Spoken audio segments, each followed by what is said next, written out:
கடகம் செல்வம் புரளக்கூடிய காலமாக அமைய போகிறது. 2 கூடியவன் 11ஆம் இடத்தில். அப்படி இருக்கும் பொழுது இந்த ஆண்டில் உங்களுடைய ஃபோக்கஸ் அண்ட் ஃபெய்த், உங்களுக்கு பணம் சம்பாதிக்கணுங்கிற ஒரு நிலை தான் இருக்கும். இந்த சந்திரன் அஸ்த நட்சத்திரம் உங்கள் ராசிக்கு 3 மாற்றங்கள், முன்னேற்றங்கள், வெற்றிகள், தைரிய வீரிய விஜய ஸ்தானாதிபதி 3 கூடியவன் அவன் போய் என்ன பண்ணுறான், நட்சத்திரத்தில் நிற்கிற போது உங்களுக்கு 11ஆம் இடம் உங்கள் 1, 3, 11. அப்போ எப்படி இருக்கும்? சிறப்பாக இருக்கும். பொதுவாக டிரான்ஸ்போர்ட் சம்மந்தப்பட்ட துறை, பிரிண்டிங் டெக்னாலஜி துறை, எக்ஸ்போர்ட் இம்போர்ட் சம்மந்தப்பட்ட துறையில் உள்ளவங்களுக்கு இந்த ஆண்டு ரொம்ப சிறப்பாக இருக்கும்.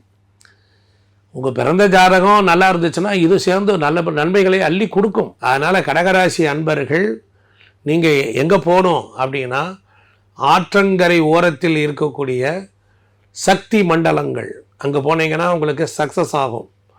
அங்காளீஸ்வரி கோயில், காவிரி ஆற்றங்கரையில் இருக்க கோயில், நதி ஓடுற இடத்துல போங்க, அழகாக சாமியை கும்பிடுங்க. அமாவாசை தோறும் இந்த வழிபாடு செய்யுங்க. ஏன்னா 8இல் ராகு, இறந்தவர்களுக்கு உணவு கொடுங்க, தர்ப்பணம் பண்ணுங்க, இதெல்லாம் செய்யுங்க. பண்ணும்போது கண்டிப்பாக நல்லது நடக்கும்.